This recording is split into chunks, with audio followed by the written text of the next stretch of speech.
What initially looked like a historic night on Thursday night at Lucas Oil Stadium in Indianapolis for the wide receivers in the 2022 NFL Draft cooled off just a little bit once we got the official 40 times from the NFL. Nonetheless, still a really good workout for multiple wide receivers. I'm Evan Lazar for CLNS Media, and obviously the Patriots had all eyes on the field at Lucas Oil Stadium on Thursday night when a very deep group of wide receivers were auditioning in front of Bill Belichick and the Patriots front office brass who were in attendance on Thursday in Indy. We start at the top of the draft with Chris Olave and Garrett Wilson, the Ohio State duo, putting down sub 4.40s, exactly what they needed to solidify themselves as first round picks. Garrett Wilson running a 4.38 officially. Olave, who initially ran a fantastic time based off the TV copy,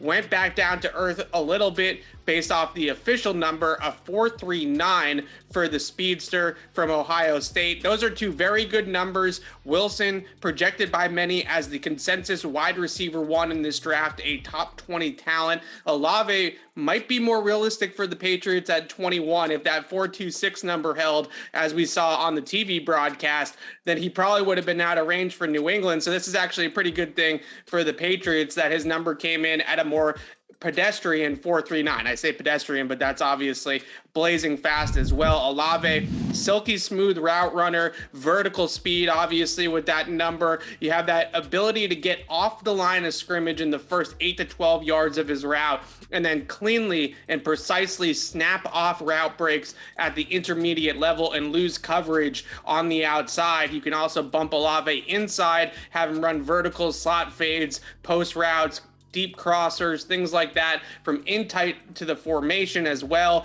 A versatile player, an inside out player, and somebody that can certainly get up the field. If I had to use a pro comparison for Olave, who I had the Patriots selecting with the 21st overall selection in my first mock draft, I'd go with Falcons wide receiver Calvin Ridley, who the Patriots have obviously been connected with in trade talks as well. So an interesting name there to monitor for the Patriots at 21, Chris Olave from Ohio State. Now we move on to a couple of day two prospects potentially. I think guys that solidified themselves as second round picks on Thursday night, starting with Western Michigan's Skyy Moore. Now, Moore obviously went to a smaller school, not a Power 5 program at Western Michigan, but when you watch his tape, some great initial suddenness and acceleration off the line of scrimmage helps him get into the route and get open early in the route. When I talked to Tom Brady about what made Julian Edelman and Wes Welker such great receivers to throw to for a quarterback, Brady would often talk about how they would get open early in the route and how you had a good feel based off of their initial movements off the line of scrimmage if they were going to be an option on the play or not. And when I watch a guy like Skyy Moore, he has a similar suddenness or quickness at the line of scrimmage that gives quarterbacks an easy safety valve to get rid of the football. And when he put up a 4.41 in the 40-yard dash, you also see some vertical speed from the Western Michigan product, and that reflects on tape as well with verticals on the outside, double moves, or inside slot fades, crossers, things like that. Skyy Moore can run away from guys. He can separate underneath. He's got quick, sudden release package, really the full repertoire of what you're looking for the Patriots for that Z slot role and a Julian Edelman type mold. I like Skyy Moore from Western Michigan a ton for them. Now probably going to have to take him in the second round. The other guy that made himself some money last night is North Dakota State wide receiver Christian Watson, who ran in the mid 4.3s, jumped out of the stadium at Lucas Oil on Thursday night as well, and tested well across the board, putting up a relative athletic score in the 99th percentile for wide receivers at 6'4", 208 pounds, running a 4.33 in the 40-yard dash. That is absolutely moving at that size. When you watch his tape at North Dakota State, you see a pretty unique repertoire of vertical routes down the field on the vertical stem, right? You have snap off routes, stop routes, comebacks, whatever you want to call them.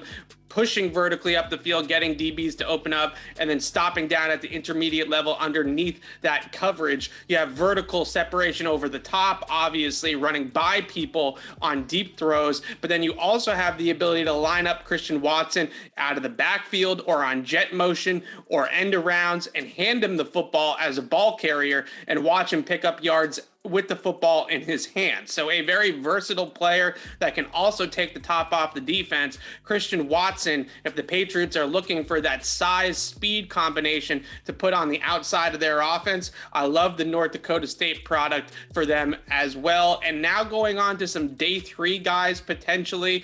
Bo Melton from Rutgers. Greg Schiano back at Rutgers, a Bill Belichick confidant, almost a defensive coordinator for the Patriots a couple years ago. And now he's got a wide receiver by the name of Bo Melton, who ran extremely fast in the 40-yard dash and can also quickly get in and out of route breaks, and maybe most importantly, stretch the field horizontally with those jet motions and those end arounds and those other scheme touches that we talked about with Watson. The player comparison that I would use for a guy like Bo Melton is Buffalo Bills wide receiver Isaiah McKenzie. And we remember how much McKenzie hurt the Patriots in the last 2 games against Buffalo last season, especially that week 16 matchup where he had over 100 receiving yards and was a big problem for New England on crossing routes.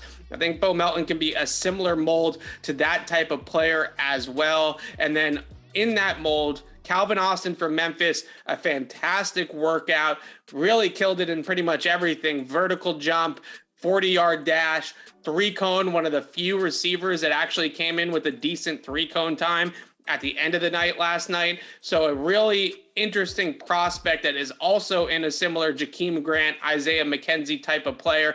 Those 2 guys, Melton and Austin, probably not number 1 wide receivers in the NFL, not somebody that you're going to build your entire offense around, but complementary skill sets that could bring some speed and some horizontal stretch to the Patriots offense so that they can get receivers open down the field a little bit easier and give defenses more to worry about and cover more grass as an offense in general. So that is your recap of what happened on Thursday night at the NFL Combine, with wide receivers front and center, putting on an absolute show with many, many fast 40 times, 12 receivers in total, running a sub 4.4, one of the fastest groups in NFL Combine history. You can keep it right here for all of our Patriots coverage and all of our NFL Combine coverage on Patriots Press Pass. And be sure to listen to my podcast with Alex Barth, Patriots Beat, where we'll recap every single day at the NFL Combine as we go along this weekend. So subscribe